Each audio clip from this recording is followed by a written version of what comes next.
Da San Nicolò d'Arcidano al Burundi, una carovana di beneficenza messa in moto dall'azienda agricola campidanese. 700 persone per una cena il cui ricavato è destinato a Bujumbura, capitale del paese più povero del mondo.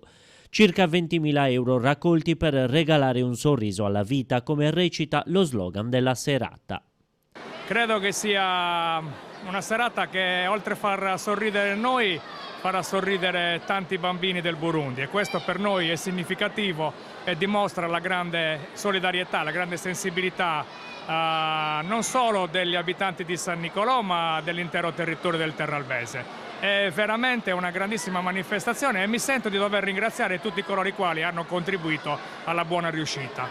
Penso che sia fondamentale che le aziende che devono cercare di restituire qualcosa a questo mondo che ci dà tanto.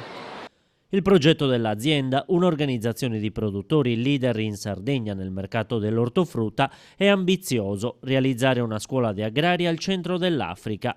Il primo passo sarà quello di insegnare alle donne a coltivare la terra. E intanto, grazie ai soldi raccolti con la vendita di Gavina, l'ormai celeberrima anguria senza semi, Agricola Campidanese ha acquistato i terreni nel Burundi. È così che è riuscita, già dall'anno scorso, a regalare i primi sorrisi alla vita.